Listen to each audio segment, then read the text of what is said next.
국민의힘 같은 경우도 지금 황교안 전 대표 또 홍준표 의원 이런 인물들이 좀 다시 불거지고 있거든요. 황교안 대표가 미국에 가지 않았습니까? 네. 이 행보는 어떻게 볼 수 있을까요? 황교안 대표는 지금 현재 정치를 본격적으로 하고 있지 않는 상황이기 때문에 개인적으로 이제 미국을 갔던 상황이라 당내에서도 황교안 대표의 방미에 대해서 명확하게 아는 사람들이 많지가 않습니다. 정치 활동에 대한 자유는 뭐 누구에게나 주어지고 있는 상황이기 때문에 가서 누구를 만나고 어떤 역할을 할지는 잘 모르겠습니다만 일단은 황교안 대표는 이번 대통령 선거를 앞두고 본격적으로 정치에 좀 참여하려고 하는 의지들을 이런 상황을 통해서 보여주고 있는 게 아닌가 싶습니다. 하지만 보다 중요한 건 대통령 선거라고 하는 과정에서 본인의 정치적 참여 의지보다 훨씬 중요한 건 국민이 과연 어떤 선택을 할지가 중요하게 되는데 지난해 있었던 아주 중요했던 총선 과정을 총괄적으로 이끌면서 역사상 유례를 찾기 어려울 정도의 대패를 기록했던 그 당시 지도부의 수장이었기 때문에 지금 현재 대권 주자의 각종 여론조사 지지도에서 거의 유의미한 수치가 나쁘진 않고 있는 상황입니다.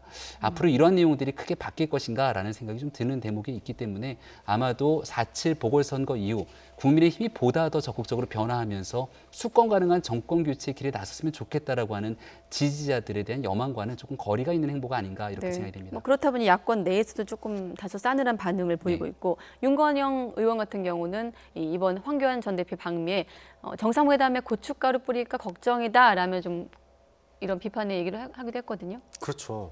지금 이제 바이든 대통령 당선되고 나서 아직 우리나라 대통령과 정상회담을 아직 안 가졌습니다. 이제 막 북한에 대한 입장을 정리한 상태에서 그것과 우리 정부 간의 이제 조율이 지금 한참 되고 있는 상황이에요. 그러니까 아직 초면 대화도 나누지 않았는데 공식적인 정부 대화도 나누지 않았는데 야당의 주요 인사가 가가지고 한미동맹 지금 문제 있고 그다음에 가서 백신 좀 제발 주세요라고 얘기를 하고 있다면 과연 대통령이 가가지고 면이 어떻게 되겠습니까? 이거는 정말 왜 황교안 대표가 재작년에 그 총선 때 왜 실패했는지를 단적으로 보여주는 행동이에요. 정상회담 이후에 가도 얼마든지 할 수 있습니다. 그렇다면 얼마 남지도 않았어요. 또 한미 정상회담이. 이거는 결국은 본인의 어떤 그 정치적 존재감 또 소위 말하면 컴백을 위한 방미라고밖에 볼 수 없거든요. 기획 방미예요. 그렇다 본다면 뭐 국가의 안보나 국가의 소위 말하면은 뭐랄까요 위상 또는 뭐 명예 이런 거는 다 뒷전이고 오로지 본인이 복귀하기 위해서는 뭐 대통령이고 뭐고 다 품격이고 뭐고 다 그냥 가서 미국에게 나 미국이랑 친해 그다음에 백신 좀 줘 그래서 뭔가라도 사진 한 방 찍고 오겠다라고 하는 과연 이거를 이해할 수 있는 국민이 얼마나 될까 좀 그런 점에서 왜 황교안 대표가 야당 내에서 국민의힘 내에서도 좀 점점 밉상이 되고 있는지 이 부분을 좀 황교안 대표가 좀 깨달았으면 좋겠습니다. 네, 이와 함께 또 홍준표 무소속 의원의 국민의힘 복당 얘기도 나오고 있습니다. 이 대목에 대해서 좀 초선 그룹과 중진 그룹 입장이 좀 다른 것 같아요. 어떻습니까? 당내에서도 굉장히 다양한 의견들이 공존하고 있습니다. 지난해부터 홍준표 전 대표 같은 경우는 목소리를 굉장히 높이면서 비상대책위원회에 대한 불만을 토로했고 비대위 이제 그만둘 때가 됐다. 그리고 들어가서 본인에 대한 복당 문제도 언급하면서 실질적인 본인의 역할들에 대해서 타진한 바 있었습니다만 4.7 보궐선거에서 역대 유례를 찾을 수 없는 국민의힘의 승리 과정들을 지켜보게 된다면 홍준표 전 대표가 과연 대통령 선거 과정에서 본인이 이제 대통령 주자로서 서 있는 것이 목표이겠지만 과연 야권 전체에서 정권 교체를 희망하고 있는 지지자들과 국민에게 어떤 선택이 보탬이 되는 것인지 판단의 여지들이 좀 필요한 상황인 것 같습니다. 아마도 이제 대통령 선거가 얼마 남지 않았기 때문에 당내에서도 주요한 의사결정 과정의 하나로 남게 될 텐데요. 지금 어렵게 꽤 오랜 기간을 지나면서 국민의힘 그리고 민주당의 비호감도 지수가 과거와는 전혀 다른 상태로 역전하고 오히려 국민의힘보다 더불어민주당의 비호감도가 한참 높아진 상태인데 과연 이게 거꾸로 퇴행하는 것 아니냐라고 걱정하는 국민들의 마음을 담아서 당이 주요한 선택을 해야 될 거라고 생각합니다. 네, 거꾸로 퇴행하는 것 아니냐. 사실 지난번에 사면론 또 이른바 탄핵 불복론 나올 때도 도로한국당 이런 논란이 좀 있지 않았습니까? 어떻습니까? 지금 이런 상황이면은 복당 필요성 제기 어떻게 좀 결론이 날까요?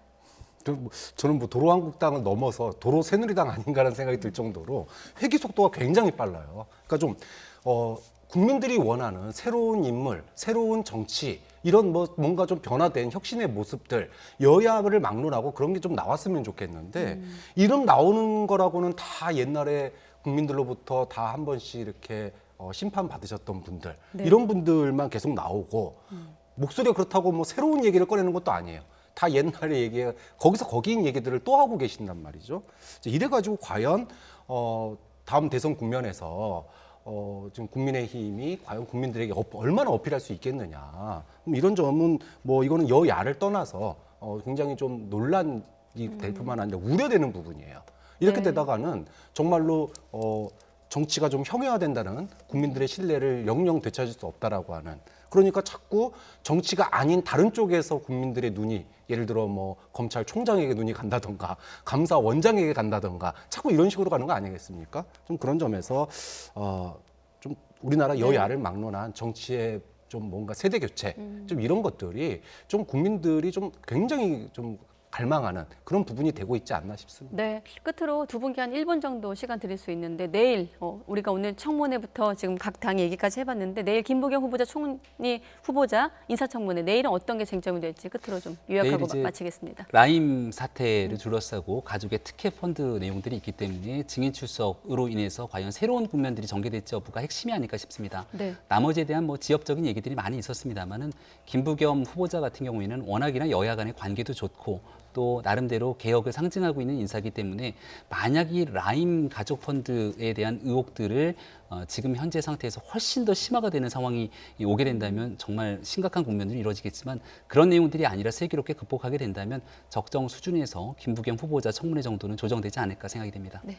저도 오늘 얘기 이상 뭔가 새로운 게 나올 가능성은 별로 없다고 봐요. 아까 뭐 라임 측에서 예를 들어 이렇게 해서 김부겸 당시 장관에게 네. 뭐 이런 로비가 있었다 이런 증언이 내일 만약에 나오지 않는 이상은 뭐 무난하게 김부겸 장관 총리 후보자에 대한 인사청문회는 마무리되지 않을까 싶습니다. 네, 내일 증인들도 출석한다고 하니까 내일 청문회도 함께 지켜보도록 하겠습니다.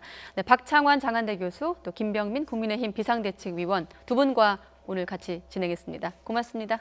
네.